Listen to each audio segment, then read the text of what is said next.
My name is Thomas Reed. I am 63, and last Christmas I thought the hardest part of the night would be eating alone in a quiet house filled with memories of my wife Linda. But then my son called a son I hadn't spoken to in 2 years, inviting me to his Christmas dinner. I wanted to believe it was a second chance, a moment for family to find its way back.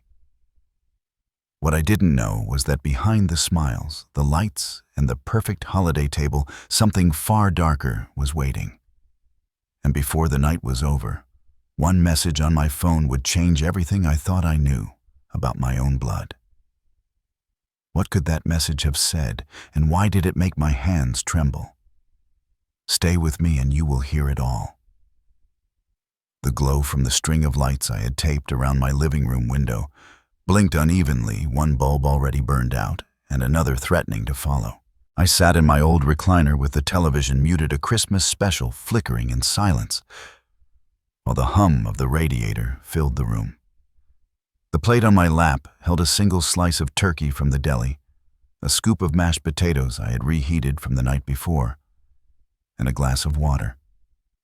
That was my Christmas dinner. The house was too quiet without Linda. She had passed in 2018, but every holiday since then still felt like the first. She used to fill the kitchen with the smell of cinnamon rolls and roasted ham carols on the radio, her voice humming along. Now, the only sound was the tick of the clock on the wall and the occasional creak from the pipes.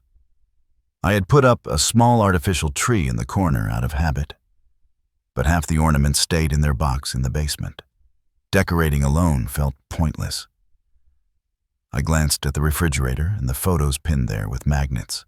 One of them showed Michael at his high school graduation, grinning, his cap tilted slightly because he had never been able to sit still long enough for a proper picture.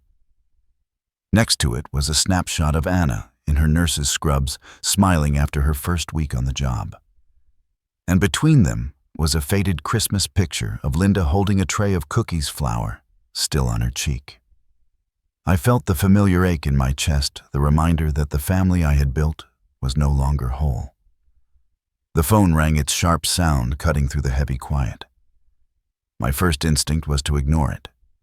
The people who called on Christmas were either telemarketers or distant acquaintances who forgot what day it was.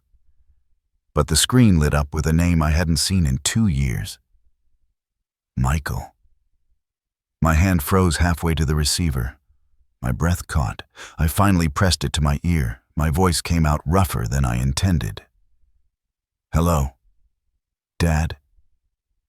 His voice carried hesitation, like he wasn't sure I would answer. It's me. I leaned back in the recliner, heart pounding. I know who it is. I just didn't expect to hear from you. I know, it's been too long. I could hear him exhale, then gather himself. Look, Dad, I don't want to waste any more time. Sophia and I were talking, and we both agreed that tonight, we'd really like you to come over. I blinked, not sure I'd heard him right. Come over? Yes, for Christmas dinner. She has been cooking all day. Turkey, stuffing, pumpkin pie, the works. We realized how much we miss having you around. The silence stretched while I stared at the old photo of Linda and the kids at the dining table years ago. We hadn't celebrated together since the argument about money, the slammed doors, the bitter words. I rubbed a hand across my face. Michael, it's been 2 years since you walked out of here telling me I didn't understand you. I know, Dad. I was angry and I said things I shouldn't have. But it's Christmas. Can we try again? His voice cracked in a way that reminded me of when he was a boy, afraid of thunderstorms running to our bedroom in the middle of the night. My chest tightened. Linda would have known exactly what to say. She had always believed families could find their way back. I cleared my throat.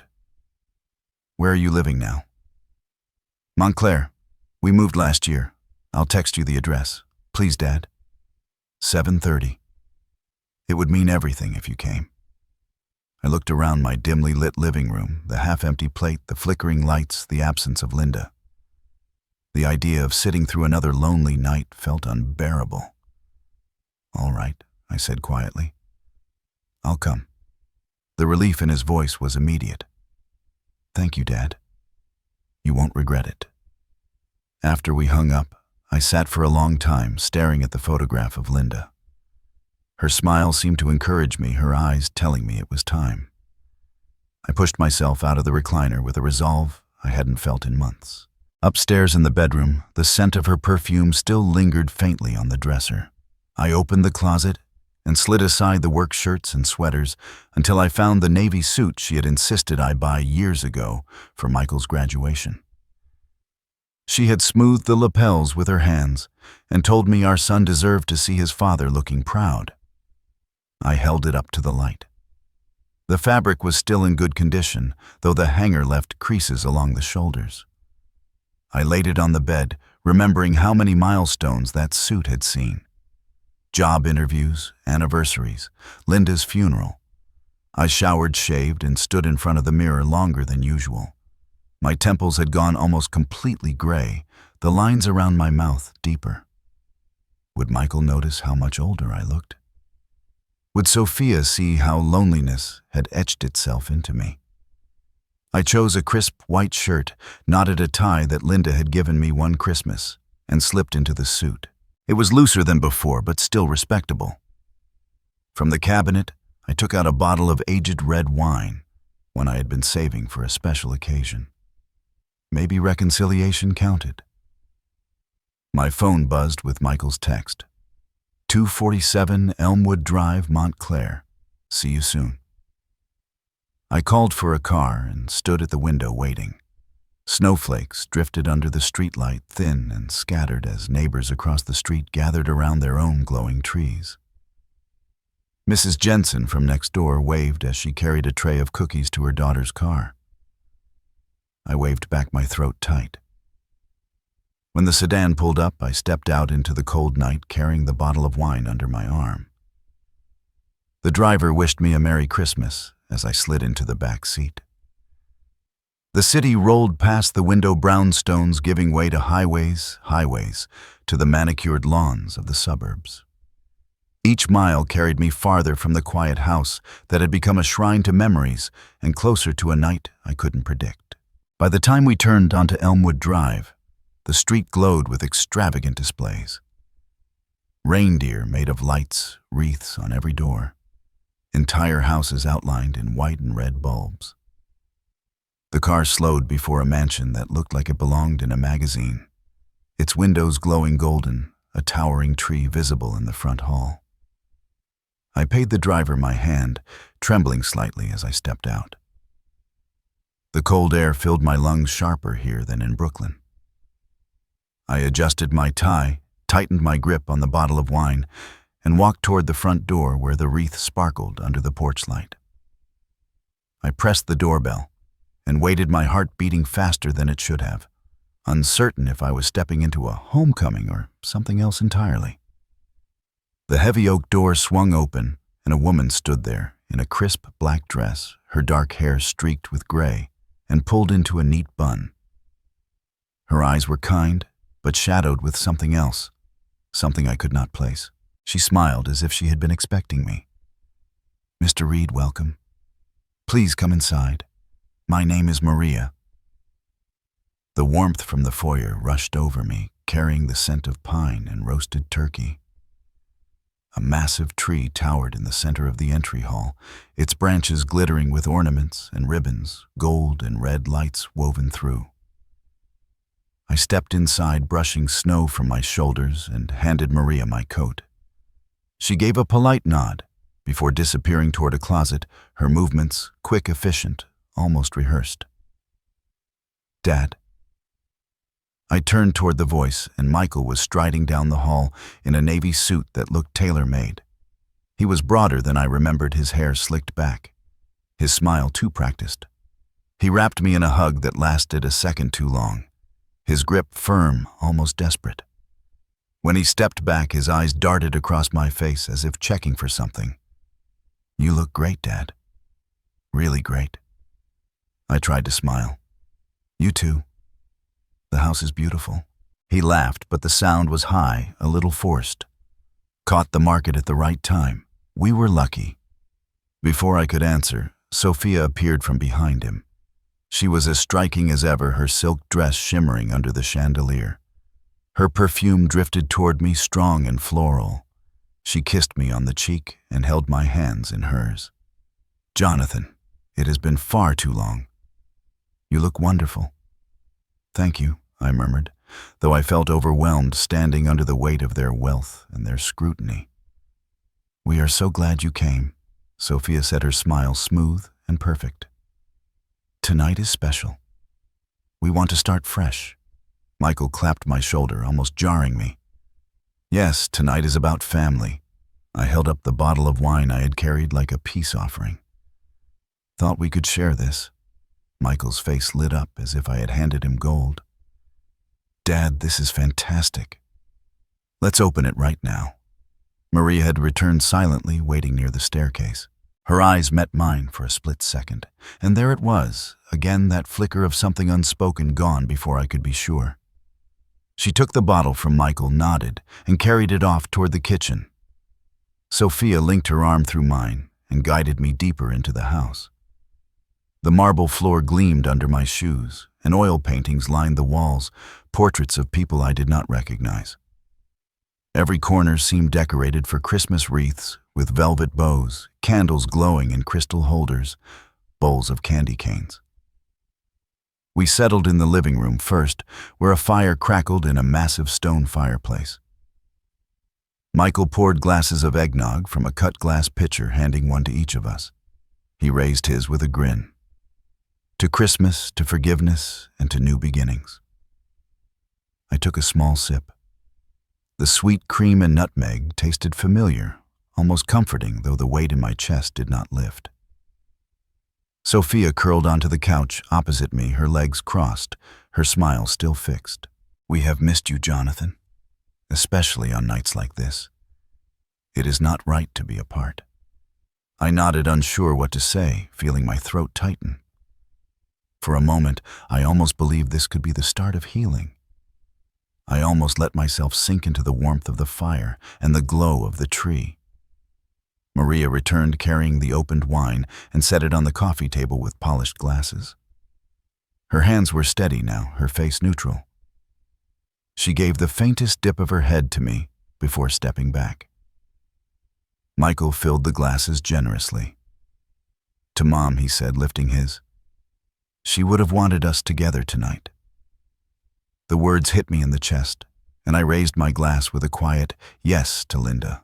The wine burned smooth and rich, but it stirred memories sharper than I was ready for. I set the glass down after one sip.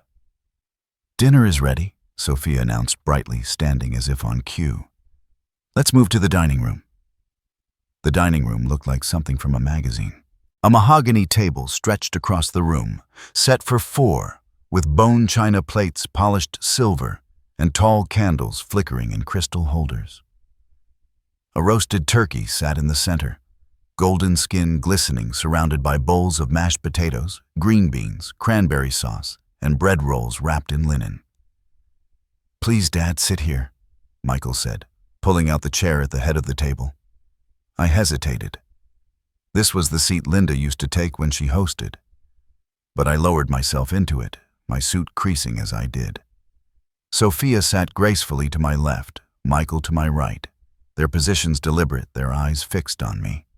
Maria moved quietly around us, serving appetizers onto small plates. Shrimp cocktail arranged with precision slices of cheese and fruit. Her hand trembled slightly when she set mine down, the tiniest slip that she covered with a quick retreat. Michael poured more wine into my glass before I could refuse. He kept his own portion smaller, almost untouched. "So, Dad," he began, his voice casual but his eyes sharp. "How are the restaurants doing these days?" I took a bite of shrimp, chewed slowly, and answered carefully. "Busy. People still like comfort food." 7 locations now, right?"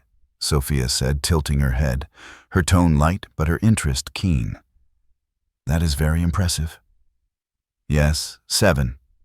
I admitted, feeling a mixture of pride and unease. Michael refilled my glass again, smiling too brightly. That is an incredible achievement, Dad. You built all of that from nothing. His praise sounded rehearsed, as if it was leading somewhere. I forced a smile. Just hard work and good people. Sophia leaned closer, her voice softer. But surely you have thought about the future. You cannot run them forever. Who will carry on the legacy? I felt a flicker of defensiveness. One day at a time. Michael laughed too quickly. Of course, but it might be wise to have things in writing. He gestured vaguely, his eyes flicking toward the sideboard, where a neat stack of folders rested. Sophia's smile did not falter. Michael's lawyer could prepare everything for you. It would give you peace of mind. I gripped my fork tighter, the weight of their words settling heavily. I looked down at my plate, then back up at the perfect turkey waiting to be carved. The warmth from the fire had faded, replaced by something colder crawling across my skin. Maria reappeared carrying a basket of bread, her eyes catching mine once more. This time she did not look away immediately. Something urgent flickered in her expression, gone in an instant as she set the basket down. Michael slid the carving knife into the turkey with a flourish. This is just the beginning, Dad. Tonight, everything changes. I reached for my wine glass out of habit, but for the first time in years, I hesitated before taking a sip. The stem of the glass felt cool in my fingers as I set it back down on the linen tablecloth. My throat was dry, but something inside me resisted the automatic motion of drinking. I shifted in my chair, forcing a small smile as Michael carved thick slices of turkey and set them onto our plates with exaggerated care. The room was glowing with warmth, the chandelier overhead scattering light across polished silverware. But my stomach felt tight. I picked up my fork and cut into the turkey, the familiar scent rising with the steam. The taste was good, seasoned just right, but the act of chewing felt mechanical. Michael leaned closer, his voice lowering as if we were co-conspirators. Dad, I know it has been hard between us, but I want to make it right. I want us to trust each other again. I nodded, slowly swallowing. Trust takes time. Sophia dabbed at the corner of her mouth with her napkin, her eyes glinting. Families should not waste years apart, Jonathan. Life is too short. Her words were smooth, almost rehearsed. And I heard the echo of Linda in my memory, saying something similar, but genuine, filled with hope, rather than calculation. Michael raised his glass and touched it lightly against mine. To second chances. I forced a small sip, the wine sharp on my tongue, then set the glass down quickly. My head was already buzzing more than it should have been. I had not had enough to feel lightheaded, yet my thoughts felt blurred around the edges. To keep my hands busy, I asked about their life in Montclair. The house, the neighborhood. Michael spoke about real estate deals, vague successes, and lucky timing. Sophia chimed in with anecdotes about charity events and neighbors, her smile unwavering. I listened, nodding, but my attention kept wandering to the framed photographs on the sideboard. Most were of the two of them, at parties or on vacations. There were no pictures of Anna, no family gatherings, no traces of the life we had once shared. The clink of cutlery filled the silence that followed. I reached for the cranberry sauce, trying to ground myself in something familiar. The tartness cut through the heaviness in my mouth, and for a moment I let myself focus on the simple taste. Maria entered quietly with a bowl of mashed potatoes. As she placed it in front of me, her hand brushed the edge of my plate, deliberate enough to draw my eyes. Her gaze flicked to my nearly empty glass, then back to me, a faint tension around her mouth. She gave the slightest shake of her head before stepping back. I blinked, uncertain. A warning. Or maybe I was imagining things. Michael cleared his throat. Dad, you have built something incredible. 7 diners across Brooklyn and Queens. It is an empire. You should not have to worry about day-to-day business anymore. I looked at him, my fork halfway to my mouth. An empire is a big word for a few restaurants. Still, you cannot keep doing this forever. Sophia's voice was gentle but pressing. You deserve peace of mind. Michael's hand rested near the sideboard where the folders were stacked neatly. He tapped them once, almost unconsciously. A good lawyer has already drawn up paperwork to simplify things. Just signatures, nothing complicated. My chest tightened. I set my fork down carefully, the clatter against the plate louder than I intended. I have managed fine without signing anything away. I said, my tone sharper than I had planned. Michael's jaw tightened, but his smile returned too quickly. I only want what is best for you, Dad. The words rang hollow, and I felt the heaviness in my limbs increasing. My temples pulsed, the beginnings of a headache forming. Sophia reached across and laid her hand over mine. Jonathan, we love you. We want to take care of you. Families should take care of family. I studied her manicured fingers, the diamond on her ring catching the candlelight. Something about the grip felt less like comfort and more like control. I eased my hand back, forcing another smile. The meal continued, each bite harder to swallow. Michael kept my glass full, topping it off before I noticed it was low. I began to pace myself, taking only the tiniest sips, pushing food around my plate. The conversation circled back to the future, again and again. Retirement, succession, legacy. Words that sounded noble but pressed against me like weight I could not bear. Outside, faint carolers' voices drifted through the window, the sound of children singing in the cold air. It should have been a reminder of joy, but instead, it felt like an echo from a world far away from the table where I sat. Maria came back with dessert plates, each carrying a slice of pumpkin pie, topped with whipped cream. She set mine down with unusual care, her eyes catching mine once more. This time the message was unmistakable. Do not eat. My stomach turned, whether from wine or from the silent warning I did not know. I laid my fork beside the plate, untouched. Michael leaned back in his chair, satisfied, as if the evening were unfolding exactly as planned. He glanced at Sophia, a look that lasted a second too long, then turned back to me. Dad, we just want to know you are taken care of. I opened my mouth to respond, but the words caught in my throat. My phone buzzed in my pocket, the vibration sudden and insistent.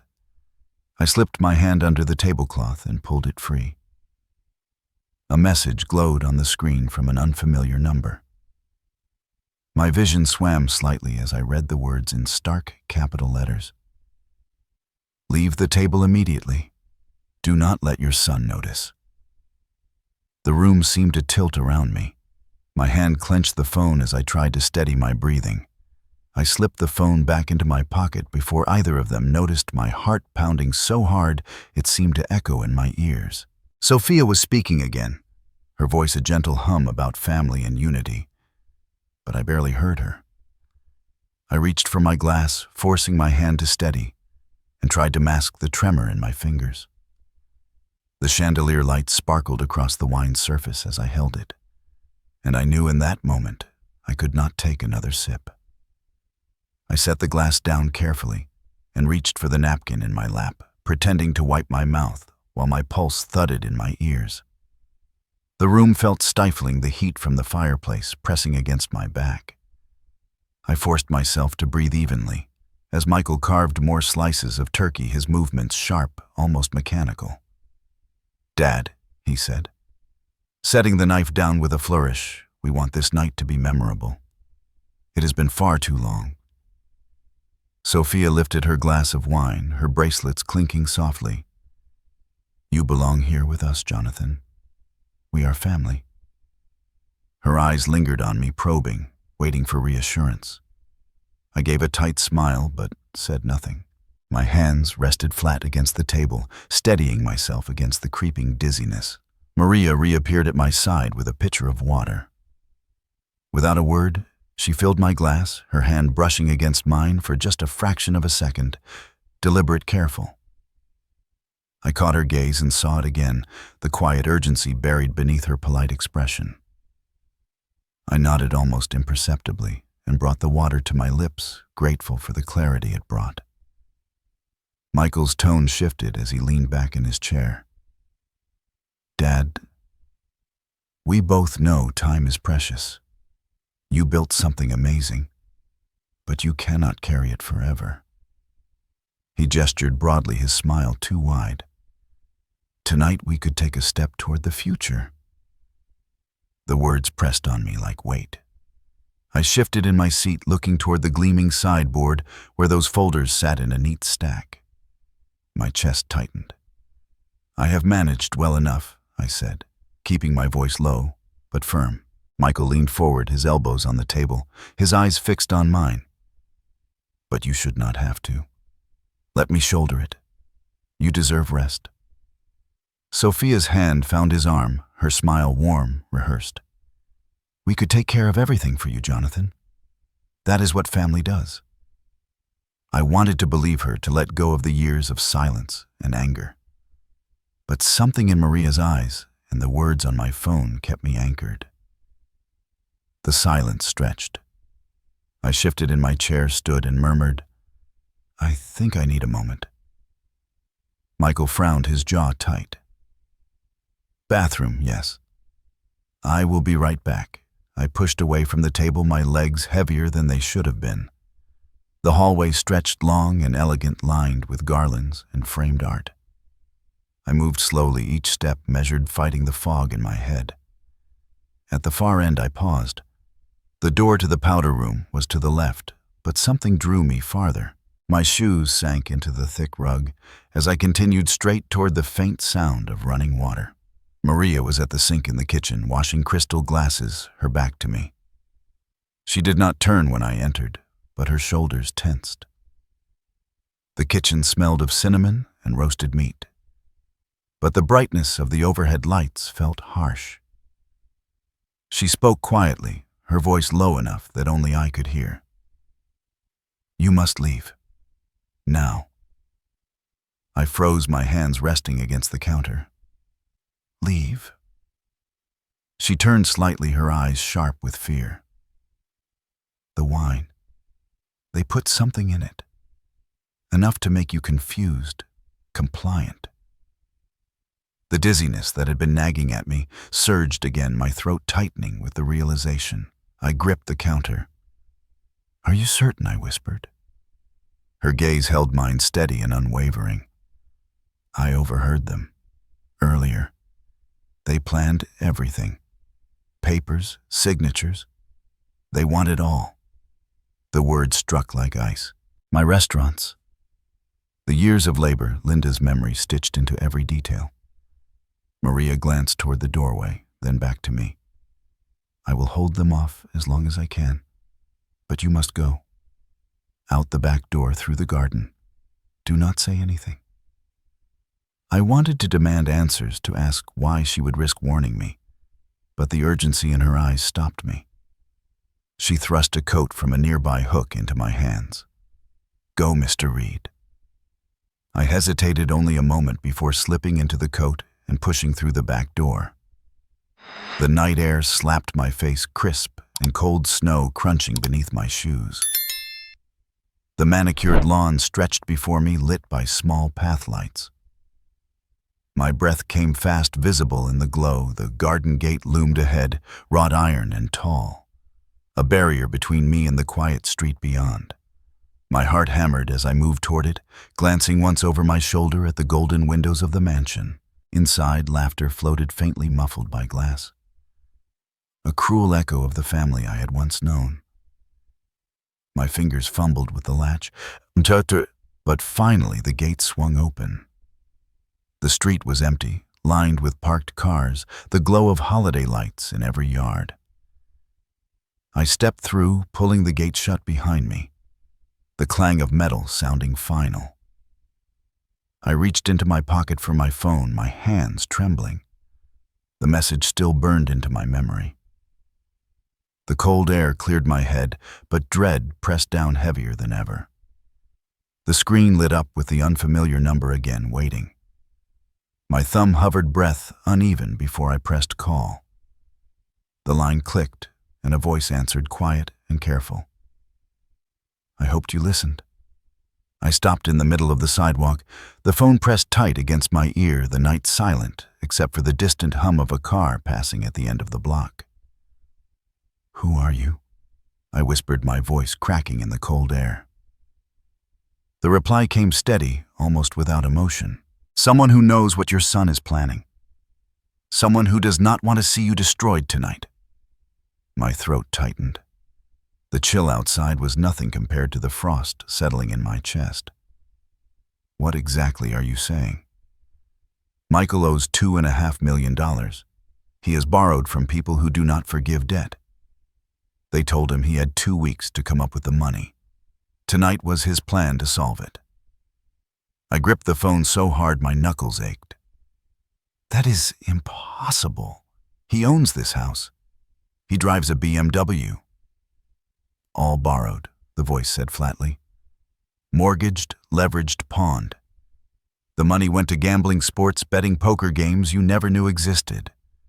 And now he is desperate." I could hardly hear over the pounding in my head. My legs felt weak, so I leaned against the fence of a neighboring yard. "My son tried to drug me." "Yes. The wine you brought was laced the moment it entered the house. A chemical called Zetrox. It multiplies the effects of alcohol 5 times over. You would have been compliant, easy to convince, easy to manipulate. Papers were ready, signed by his lawyer, granting him control of all your restaurants, your accounts, your properties. He only needed your signature." The street seemed to tilt beneath me. The thought of Linda flashed sharp in my mind, how she used to say trust is the only thing you cannot buy back once you have given it away. I forced words out past my dry mouth.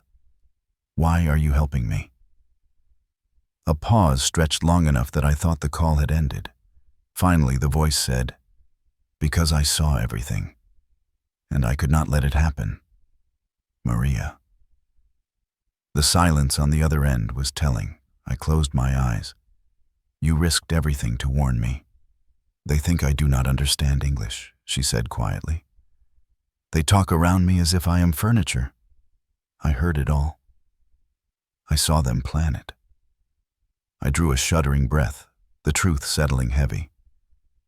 My son had not only betrayed me, but underestimated the woman who worked under his roof. "You must leave," she pressed. "Do not go back." I looked down the quiet street, the glow of Christmas lights in every yard, the faint sound of laughter spilling from distant homes. Running would mean safety, but it would also mean surrendering everything Linda and I built. What will they do when they realize I am gone? Maria hesitated. They will panic. They will try again another way, and they will be angrier. I rubbed a trembling hand across my forehead, trying to think through the fog. The cold air burned my lungs. Stay hidden tonight. Tomorrow contact a lawyer. You trust someone Michael cannot reach. Move your accounts, change your locks, protect yourself. Her voice was urgent, almost pleading, then softened. You are not alone. The words lodged deep. I wanted to thank her, but my throat closed up. I ended the call and slid the phone into my pocket, my fingers numb. A pair of headlights turned the corner, the soft crunch of tires on fresh snow. My ride slowed to the curb, the driver leaning across to open the door. I climbed in, my body heavy as lead. Brooklyn, I managed. The driver nodded and pulled away. Houses slipped past, each decorated with wreaths and glowing reindeer. Behind their windows, families laughed over pie, unwrapping gifts, arguing playfully over board games. I stared until the blur of color hurt my eyes. The bottle of wine I had brought still sat in Michael's house, poisoned. The papers waited on the sideboard, evidence of betrayal wrapped in neat folders. Linda's face haunted me from memory, her smile soft, her belief that Michael would one day grow into the man we dreamed he could be. The driver asked if I was warm enough. I muttered that I was fine, but my voice cracked. As the car merged onto the highway, I pulled out my phone again. 3 missed calls from Michael, another from Sophia. A text blinked on the screen. "Dad, where are you? Please come back. We are worried." The words stung with their false sweetness. I deleted the message without replying. The lights of Montclair faded behind us, replaced by the dark sweep of the river and the looming skyline of Manhattan ahead. The city glowed like a promise of safety, but I could not shake the weight in my chest. Maria had given me a chance to escape, but running meant leaving the truth unspoken, leaving Michael free to try again. Maybe with someone else, maybe with more dangerous methods. I stared out at the city lights shimmering across the black water, my reflection faint in the glass gray hair and lined face staring back at me. I thought of Anna working her night shift at the hospital, unaware that her brother was capable of poisoning their father for money. The car sped across the bridge, the hum of the tires filling the silence. My phone buzzed again. Another text from Michael. "Dad, please let's talk." The lies pressed against me like a vice. I closed my eyes and pictured Linda's face steady, strong, the way she had always urged me to confront what was broken rather than hide from it. By the time we reached the Brooklyn side, my decision had hardened cold and clear. I would not spend another Christmas running. The driver asked for my street, and I gave it my voice steady now. The night was not finished, not yet. Snow had started to fall again by the time the car pulled up in front of my brownstone. The flakes drifted through the yellow glow of the streetlight, landing softly on the hood before melting away. I paid the driver, stepped out into the cold, and pulled my coat tighter as I climbed the short steps to the front door. The key turned stiffly in the lock, and the familiar creak of the hinges echoed in the quiet hallway. Inside, the house felt heavier than usual, as if it carried the weight of what had nearly happened. The lights from the small artificial tree flickered weakly in the corner of the living room, casting pale colors across the photographs on the refrigerator. Linda's smile looked back at me from behind the glass, her eyes steady as always. I dropped into the chair by the window and pressed my palms against my knees, forcing myself to think. My head still buzzed faintly, the wine lingering like smoke, but I was clear enough now to see the shape of it all. Michael's questions, Sophia's smiles, the way they had pressed about lawyers and paperwork. It was not just dinner, it had been a trap. I rubbed my temples, anger rising sharp and hot, but beneath it was something worse. Grief. The boy who once begged me to fix his bike, who cried when the dog ran away, who used to sit beside me at Linda's piano and try to hum along, that boy was gone. In his place was a man willing to poison his own father for money. The phone on the table buzzed again, startling me. Another message from Michael. "Dad, please come back. It is not what you think. We just wanted to talk." I deleted it without opening the thread. Talk had ended the moment he poured that first glass of wine. A knock on the door jolted me upright. My heart raced as I crossed the hallway, every instinct telling me to be cautious. I opened it a crack and found my daughter standing there, her cheeks red from the cold, her dark hair damp with snow. "Anna." She gave me a tentative smile, clutching her purse strap. "Hey, Dad. Merry Christmas." I opened the door wider, pulling her inside. "What are you doing here?" "I finished my shift early and thought I would check on you." She looked around the living room, the half-eaten plate still on the side table, the muted television. "I guess it is a good thing I did." I studied her face, the tired eyes, the worry she tried to hide. I wanted to tell her everything at once, to pour it out, but the words tangled in my throat. Instead, I guided her to the couch and sat across from her. "I was not at home earlier," I began slowly. "Michael called. Her expression tightened. He called you? Yes. He invited me to Christmas dinner in Montclair. She shook her head in disbelief. After everything. I told her about the mansion, the perfect dinner table, the endless questions about my future. I told her about the dizziness, the way the wine hit too hard, the message that warned me to leave. When I spoke Maria's name, Anna's brow furrowed. The housekeeper? Yes. She risked everything. Anna sat back, her hands clenched in her lap. So it is true. He really tried to. I nodded, my throat thick. Tears welled in her eyes, but she blinked them away, pressing her lips together. I knew he was reckless, but I never thought he would cross that line. Neither did I. For a long moment we sat in silence, the snow falling steadily outside the window. The old clock ticked on the mantel, each second dragging across my nerves. "What are you going to do?" she asked finally, her voice small. I leaned back, staring at the tree in the corner. I cannot pretend this never happened. He will not stop. Her hand reached for mine, gripping it tightly. Then we will face it. Together. The strength in her voice steadied me. I squeezed her hand back, grateful for the anchor she provided. We made coffee in the kitchen, the rich smell grounding me as I poured it into 2 mugs. Sitting at the table, Anna pushed a strand of hair behind her ear. "You need to talk to someone you can trust. A lawyer. Maybe even the police." I nodded. I already thought about that. Her eyes searched mine. "Are you ready for what that means?" I looked down at my hands, lined and worn from decades of work. Protecting the business meant protecting Linda's memory, protecting Anna's future, protecting everything I had spent my life building.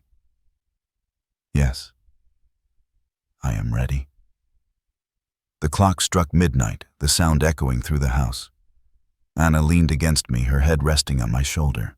Outside, the street was silent, the snow layering rooftops and branches in a clean white blanket. Inside, the truth sat between us, heavy but unshakable. I knew then that the next move would not be in Michael's house, but mine, and I would be the one to make it. The steam from my coffee curled upward as I sat at the kitchen table, the mug warm between my hands. Anna had gone upstairs to change into something more comfortable, and the house had settled into its familiar stillness. I stared at the dark window, my own reflection staring back, and weighed the choice I had been avoiding all evening. The phone buzzed on the counter. Another message from Michael lit the screen, pleading words I no longer believed. I ignored it and dialed a different number from memory, one I had not used in years. The line clicked and a steady voice answered. "Harris Montclair Police, Detective," I said, keeping my tone level though my heart pounded. "My name is Thomas Reed. I was at my son's house tonight. He and his wife tried to drug me. They had papers prepared to transfer all my business assets. I left before signing anything." There was a pause. Then Harris's voice sharpened. "Are you in immediate danger?" "Not at this moment. I am home in Brooklyn, but I have evidence. I believe the bottle of wine and the glasses are still there. Stay on the line, Mr. Reed. We will need a statement. Can you come in tomorrow morning?" "Yes, I will." He asked a few more questions, methodical, his tone calm and precise. I gave him the address, described the evening in as much detail as I could bear, and finally ended the call. The weight in my chest eased slightly. For the first time in hours, I felt like the ground beneath me might hold.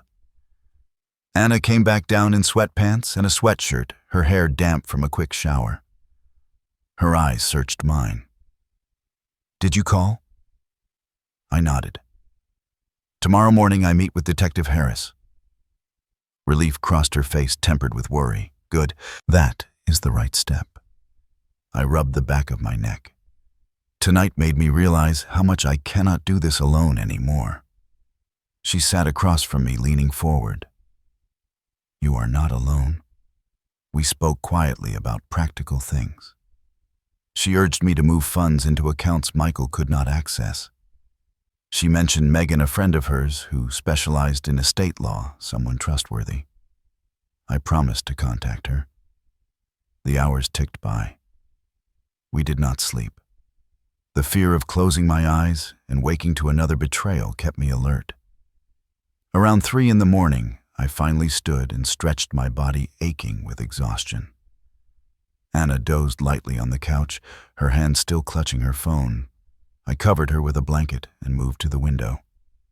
Outside, the street was hushed under a fresh layer of snow. My neighbor's porch light flickered, and for a moment I envied the simplicity of their holiday, untouched by poison and fraud. The quiet shattered when my phone vibrated again, this time with a call. Michael's name flashed across the screen. I let it ring until it stopped, then almost immediately it buzzed again. This time a voicemail. Curiosity got the better of me. I pressed play. "Dad," his voice cracked with a false urgency. "We are worried. You disappeared. Please come back. You do not understand. This was never about hurting you. We just wanted to make sure things were secure. Call me back." I deleted the message before it finished. His lies no longer had power. At dawn, the sky turned pale gray, and Anna stirred awake. We made another pot of coffee, neither of us hungry. I showered, dressed in a clean shirt and slacks, and gathered the folder of documents I had at home. Business records, bank statements, copies of leases, anything to prove what was mine. By 8, we were on the road. The city was still half asleep, but the bridges buzzed with commuters. Anna drove, her knuckles white against the steering wheel, her jaw set. I sat beside her, clutching the folder, my mind racing with what awaited. Montclair Police Station was a brick building on a quiet street. We parked out front, and the chill wind stung my face as we walked inside. Detective Harris met us in a small office, his presence steady. He was in his mid-50s, his hair close cropped, his expression serious but not unkind. He shook my hand firmly, then gestured for us to sit. "Mr. Reed, thank you for coming. Tell me everything." So I did. From Michael's call that afternoon to the first sip of wine, from the constant questions about succession to the message on my phone. Anna added what she knew, confirming timelines. Harris listened without interrupting, occasionally jotting notes. When I finished, the room was silent for a moment. Then he said, "We have enough to open a case. We will need that wine bottle and the glasses. If they are still in the house, we can obtain a warrant." I exhaled slowly. The reality of it settled heavy. But it was no longer just my burden. Harris leaned forward. "Until then, I want you to stay cautious. Do not answer his calls. Do not meet him privately. We will take it from here." Anna's hand rested lightly on my arm, grounding me. I nodded, my voice steady. "Understood." We left the station a little after 10. The winter sun glared off the snow, almost too bright. Anna started the car, her breath visible in the cold. As we pulled onto the road, I realized that for the first time since Michael's invitation, I was not trembling.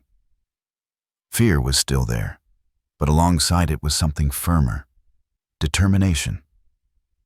I looked at Anna, her eyes fixed on the road, her face set with resolve. Whatever came next, I would not be facing it alone. The drive back to Brooklyn was quiet, the hum of the tires steady as we crossed the bridge. I watched the skyline fade behind us, the tall glass towers swallowed by low gray clouds. My thoughts kept circling the same point, the way Michael had smiled when he poured my glass, the way Sophia had leaned close with her hand over mine, the way the papers had waited in plain sight on the sideboard. At the diner on Flatbush Avenue, we stopped for breakfast. It was one of my own, the second location I had opened years ago, though I had not sat in one of its booths in months. The smell of bacon and coffee hit me as soon as we stepped inside. A few regulars nodded, surprised to see me there on Christmas morning. I offered a faint smile and guided Anna toward a booth in the corner. She ordered pancakes, and I asked for eggs, though I knew I would barely touch them. When the waitress walked away, Anna folded her arms on the table and looked at me. "What happens now, Dad?" I rubbed my forehead, the steam from the coffee rising between us. "Tomorrow I call Megan your friend, and I move everything Michael might touch. After that, I wait for Detective Harris." Her eyes searched mine. "And if Michael comes after you again?" I let out a heavy breath. "Then I will be ready this time." We ate in silence. I managed a few bites before pushing my plate away. Anna finished her pancakes quickly, her appetite sharpened by nerves. When the bill came, I left cash on the table, more than enough, and we slipped back into the cold morning air. At home, the house felt different with Anna there, less hollow. She curled up on the couch with her laptop already pulling up forms and documents.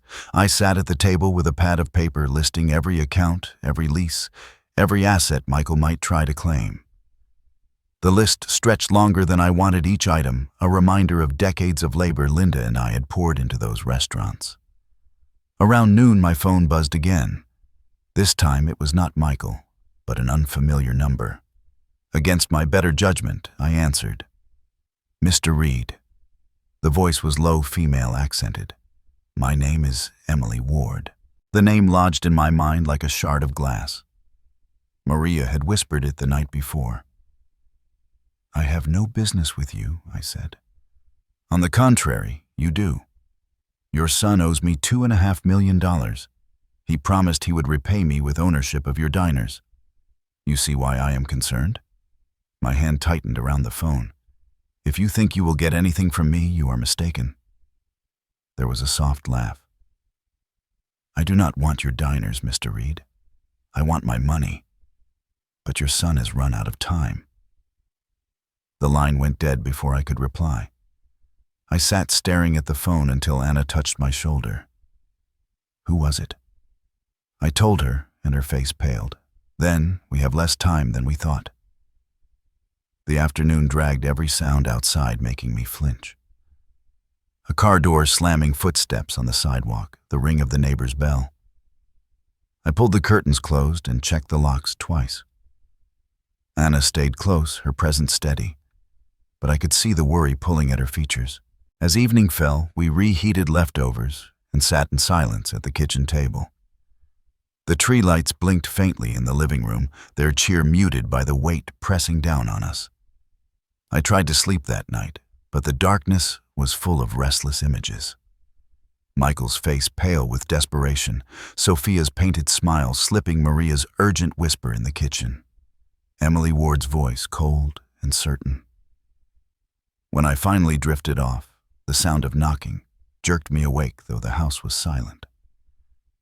At dawn, I rose, shaved and dressed. Anna poured coffee, her eyes red from lack of sleep. She set a mug in front of me. "You cannot put this off." "I know." I called Megan as soon as the clock struck 9. Her voice was brisk, professional, but soft enough to remind me she was a friend of Anna's. She agreed to meet us at her office in Queens within the hour. We gathered the folder I had started, stuffed with records and receipts, and headed into the cold. The streets were slick with slush cars crawling cautiously. In the passenger seat, I watched the city blur by the buildings lined with wreaths and red ribbons, children tugging sleds through dirty snow. At the office building, Megan greeted us in the lobby with a firm handshake.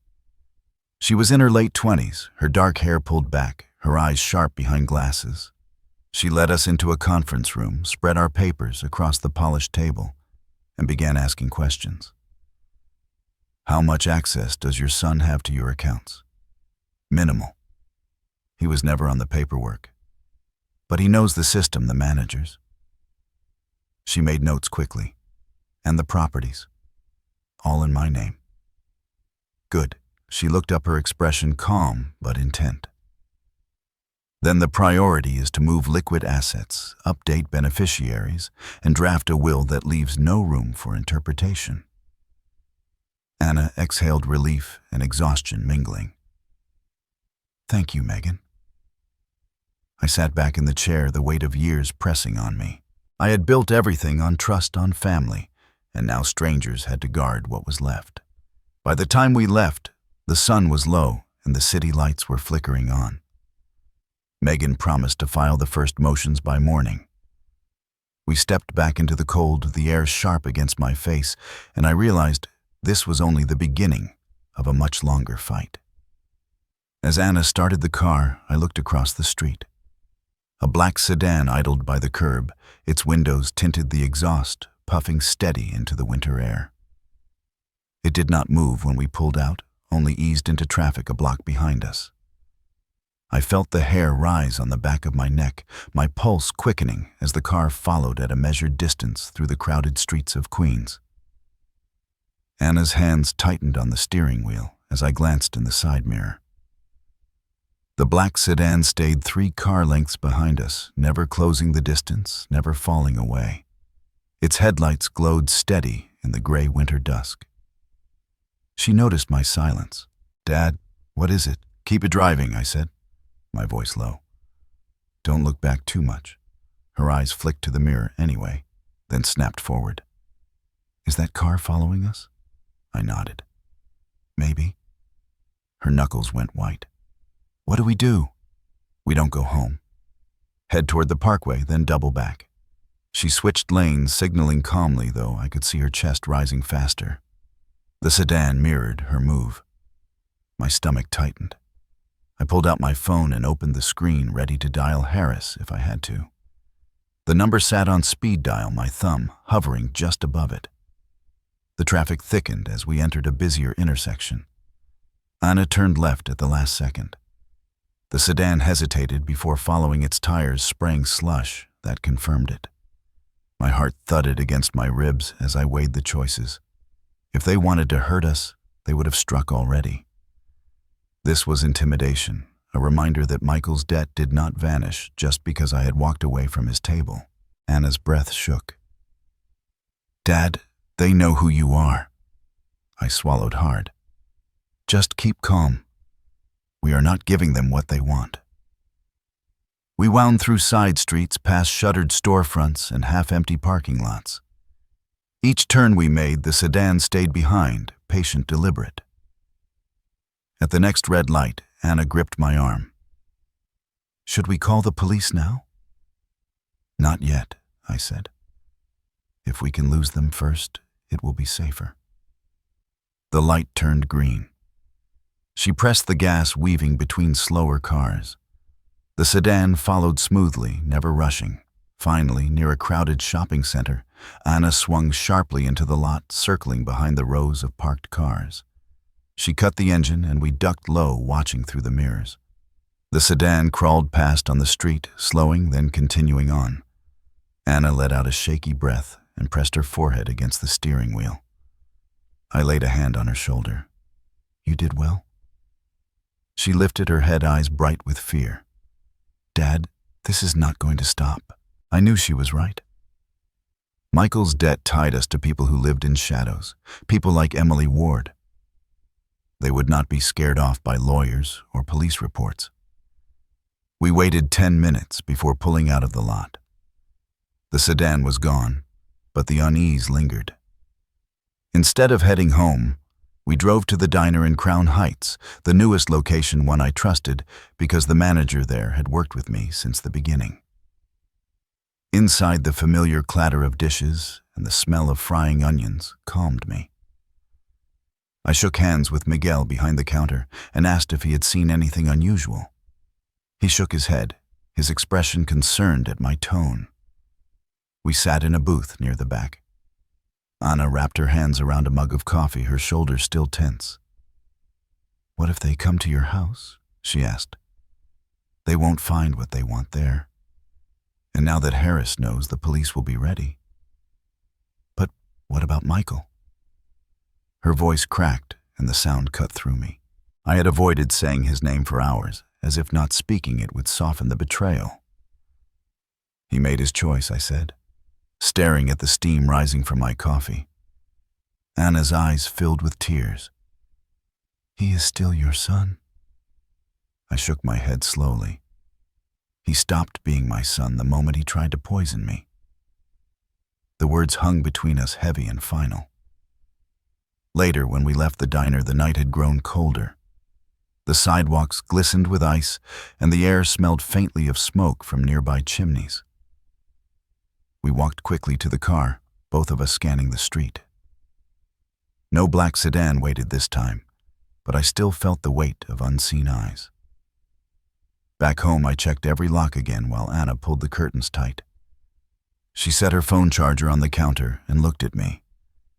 "We should not be here, Dad." "I know." I thought about Maria, still in that Montclair mansion, working under the same roof as the people who had tried to break me. She had risked everything to warn me, and now I worried for her too. I paced the living room, the carpet muffling my steps. The thought of retreating made me sick. Linda would not have run. She would have stood her ground, protected what mattered. I sat down heavily, pressing my hands together. Tomorrow Harris would have the warrant. Tomorrow there would be answers. But tonight the house felt like a fortress under siege, and every shadow outside the window carried the threat of footsteps drawing closer. I barely slept, rising from the couch every hour to peer through the blinds at the quiet street. The snow muffled everything, but my nerves heard more than silence. By dawn I had brewed 2 pots of coffee, though my hands shook so badly I could hardly pour. Anna sat at the kitchen table, her hair tied back, her eyes swollen from lack of sleep. She opened her laptop, checking bank accounts, legal forms, anything she thought could help. She spoke softly, as if raising her voice might invite trouble. "Megan said she will meet us again at noon." I nodded, rubbing my temples. Harris promised to call as soon as the warrant was signed. The knock on the door made us both freeze. 3 sharp raps that echoed through the narrow hallway. Anna's eyes widened. I motioned for her to stay put and crept toward the door, my heart thudding. "Who is it?" I called, trying to steady my voice. "Montclair Police." A man answered, "Detective Harris." Relief washed over me as I unlocked the door. Harris stood there in his winter coat, his breath fogging in the cold. Behind him, a uniformed officer carried a folder. Mr. Reed Harris said, his voice calm. "We have the warrant. We are going to Montclair today." Anna appeared at my side, slipping her coat on without waiting for me to answer. I grabbed the folder of documents I had prepared and followed them into the morning cold. The drive to Montclair was tense. The city shrinking behind us, the suburbs spreading wide with manicured lawns and stately homes. Harris drove in silence, his focus unbroken. Anna sat beside me in the back, her hand gripping mine. When we reached Elmwood Drive, the mansion stood gleaming under a pale winter sun. Its stone columns and perfect hedges looked untouched by the chaos inside its walls. 2 more police cars waited nearby, their lights dark, but their presence heavy. Harris turned to me. "Stay in the car until I signal." I nodded, though every muscle in me wanted to storm the front door. The officers approached and rang the bell. After a pause, Sophia opened it, her silk robe wrapped tight around her, her hair disheveled, but her smile quick. "Detective, what a surprise. We have a warrant to search the premises," Harris said. "Please step aside." Her smile faltered, but she obeyed. Michael appeared moments later, his face pale, his eyes darting toward the street as if already looking for escape. Through the window, I watched officers move inside their boots, tracking across the marble floor. Harris followed, his expression unreadable. Minutes dragged like hours. I sat rigid in the back seat, Anna's hand still clutching mine. Finally, Harris emerged carrying the bottle of wine sealed in a plastic bag. Another officer followed with glasses, the faint shimmer of sediment visible even from where I sat. Evidence, Harris confirmed, his tone steady. My chest loosened for the first time in days.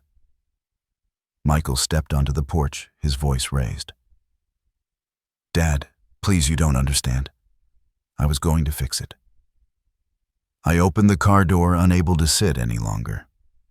The cold air slapped my face as I walked toward him. Anna followed close behind. "You tried to fix it by poisoning me," I said, my voice raw. His shoulders sagged, his eyes wild. "They were going to kill me, Dad. Emily gave me 2 weeks. What choice did I have?"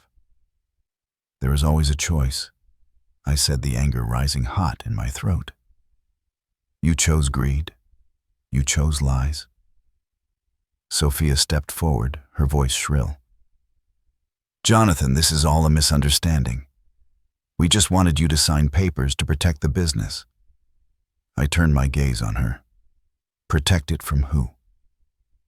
Her lips pressed tight, the answer unspoken. Harris lifted a hand. "That is enough. Officers, take them inside. We have more to discuss." As Michael was ushered back through the door, his eyes locked on mine, desperate and pleading. I looked away, unwilling to carry his fear any longer. Inside, the officers spread papers across the dining table, the same table where I had nearly signed away my life. Legal documents lay in neat stacks, my name typed cleanly on every page, the signature line waiting. Harris pointed to the folders. "Your son's lawyer prepared these. Power of attorney, business transfers, even your will." The room tilted. Anna's hand slipped into mine, steadying me. Maria stood in the corner, her apron still on, her hands trembling as she twisted a dish towel. Our eyes met and she gave the faintest nod. I swallowed hard and turned back to Harris. "What happens now?" He gathered the papers into a folder. "Now we catalog everything and we question them both. This case is moving quickly." I exhaled the air, leaving me like a weight lifting. But I knew this was only one step in a longer fight. When Harris finished, he gestured for us to step outside. The sun had climbed higher, glinting off the snow. Anna slipped her arm through mine as we walked back toward the waiting cars. I paused at the edge of the driveway, staring up at the mansion that had nearly become my grave. Its windows gleamed innocently, wreaths hanging on each one, but behind them was rot. Anna's voice was quiet but firm. "Dad, we have to be ready. They won't stop here." I nodded slowly, my eyes still fixed on the house, the echo of Michael's desperate voice ringing in my ears. The ride back to the station was hushed, the tires humming against wet pavement while the winter sun glared through the windshield. Anna sat beside me in the back, her arms folded tight as if she were holding herself together. I stared out the window, the streets of Montclair blurring each passing storefront, carrying me farther from the house where everything had come apart. At the precinct, Harris led us down a narrow hallway that smelled faintly of coffee and disinfectant. He opened the door to an interview room and asked us to wait while they processed evidence. The metal table was scratched from years of use, and the fluorescent lights buzzed overhead.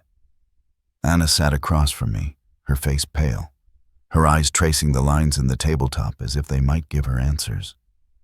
I tried to steady my hands by lacing my fingers together, but the tremor would not stop.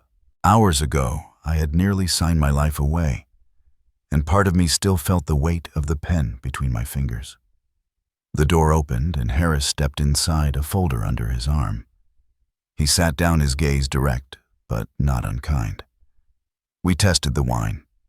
Traces of Zetrox, exactly as you said. The glasses match. He flipped open the folder and slid a photograph across the table, the pale sediment visible at the bottom of the glass under the harsh lab lights. My stomach turned through relief mixed in. The truth was there, undeniable now. "Your son and daughter-in-law are both being questioned," Harris continued. "Their lawyer has been notified. We will keep them separate for now." Anna leaned forward. "What will happen to them?" "That depends on what they say." "Attempted poisoning conspiracy to commit fraud, elder abuse. It is serious."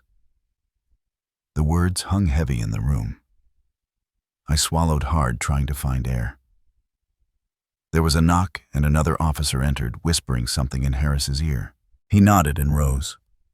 "I will be back shortly." He left us alone, the door clicking shut. Anna reached across the table and took my hands. "Dad, Whatever happens, none of this is your fault. Her words cracked something inside me. I bowed my head, pressing her hands tight. I raised him better than this. You did, she said firmly. He made his own choices. When Harris returned, his expression had shifted. He set the folder down and folded his hands. Michael is breaking. He claims Sophia pushed him, that she researched the drug, that she pressured him into the plan. Sophia says the opposite. Each is blaming the other. Anna scoffed bitterly. Cowards. Harris looked at me. They both mentioned someone named Emily Ward. I stiffened. Yes, Michael said she is the one he owes. We know her, Harris said. She runs illegal games out of Newark. Dangerous people. If she is involved, your son is deeper than even you realized. The room seemed smaller, the air thinner. Linda's voice echoed in my memory the way she used to caution Michael about the company he kept. So what now, I asked. We move carefully. For tonight, you and your daughter should go somewhere safe. We can place a unit outside your house if needed. Anna nodded quickly. Yes. I wanted to protest, to insist I would not be driven from my own home, but the weight of fatigue pressed against me. My body felt years older than it had yesterday. Harris slid papers across the table. Your formal statement? Sign here. My pen scratched against the page, each stroke carrying both relief and sorrow. When it was done, Harris closed the folder. We will contact you tomorrow with updates. For now, go home. Rest. We have what we need. Anna and I stepped back into the cold evening. Snow flurries drifted under the streetlights, the city quiet, as if holding its breath. We walked to the car in silence, our footsteps crunching softly. As she started the engine, I leaned back against the seat, exhaustion pulling at me. My phone vibrated in my pocket. Another text, this one from an unknown number. I pulled it out and read the words glowing against the dark screen. Be careful. They will not stop. The car idled at the curb while Anna glanced at me, waiting. I slipped the phone back into my pocket, my chest tightening. I did not tell her what it said. Not yet. Anna drove us through the quiet streets, her eyes fixed on the road ahead, the wipers brushing away the light snow. I sat with my hands folded in my lap, the weight of the message pressing against me, but I forced myself to stay calm. The words lingered like smoke in the back of my mind. They will not stop. When we reached the house in Brooklyn, the block was still only the glow of porch lights and the faint hum of a television from next door. I checked every lock again, each click of the deadbolt grounding me. Anna brewed tea while I sat at the kitchen table staring at the notes I had scribbled the night before. Around midnight, the phone rang. Harris's voice was steady. Michael and Sophia are in custody. The evidence is strong. They will be arraigned tomorrow. You will need to testify, but we expect guilty pleas. He paused, his tone softening. I know this is painful, Mr. Reed, but you and your daughter are safe tonight. Safe. The word tasted strange after everything that had happened. I thanked him, hung up, and sat in silence for a long while. Anna joined me with 2 steaming mugs. She studied my face. What did he say? I told her, and her shoulders sagged with relief. Then it is over. I wanted to believe that, but the message in my pocket said otherwise. Still, I nodded and let her have that moment of peace. We both slept on the couches in the living room, the tree lights still blinking faintly. For the first time in days, I let my eyes close fully. Morning brought pale sunshine and the sound of snowplows outside. I rose stiffly, brewed fresh coffee, and looked at the calendar pinned to the refrigerator. Monday, Crown Heights, 10 a.m. I had written it days earlier, a promise to Maria. At 9 I called her. She answered in a quiet voice, her words halting. Mr. Reed, Maria. I said gently, it is time for you to leave that house. She hesitated, then asked, "Will there be a place for me?" I smiled, though she could not see it. "There is a place waiting. One of my restaurants needs a manager. I cannot think of anyone better." Her voice broke with emotion, and for the first time since Christmas Eve, I felt something other than anger or grief. I felt hope. Anna drove me to the diner that morning. Maria was already there, standing nervously by the door with her coat buttoned tight, her eyes darting until she saw me. When I shook her hand, her shoulders relaxed. Inside, the smell of frying bacon and coffee wrapped around us, the clatter of dishes, a comfort. I introduced her to the staff, told them she was family now. She blinked back, tears nodding as they welcomed her. We sat together at a corner booth. She spoke about her daughter at Rutgers, about the fear she had carried working in that mansion, about the relief of stepping into a place where honesty mattered. I listened, grateful for her courage, knowing that without her, I might not be alive. By afternoon, the lawyers confirmed what Harris had said. Michael and Sophia were facing charges that would carry years behind bars. The papers they had prepared, the drug and the wine, the testimony from Maria, all of it sealed their fate. That evening, Anna and I returned home. We took down the faded wreath from the door and replaced it with one she had bought on her way back. We cooked pasta together, simple and warm, and for the first time in a long while, the house felt alive again. I walked to the refrigerator and slid the picture of Michael into a drawer, leaving Linda's photo and Anna's smile on the door. The decision hurt, but it was necessary. Some memories did not belong in plain sight anymore. As night fell, I sat in my chair by the window, the city quiet under its layer of snow. The ache in my chest was still there, but lighter now, tempered by the knowledge that justice was moving forward. That my daughter stood beside me, that Maria had a chance at a new life. I thought of Linda and whispered into the quiet, "We made it through." And so on that Christmas, that began with betrayal, I found something I had not expected. Not the family I had hoped to preserve, but a smaller, stronger circle built on truth. If this story stayed with you, let me know what part struck you most. Share your thoughts in the comments, subscribe for more stories like this, and stay with us for the next time. Family betrayal and justice collide in ways you would never expect.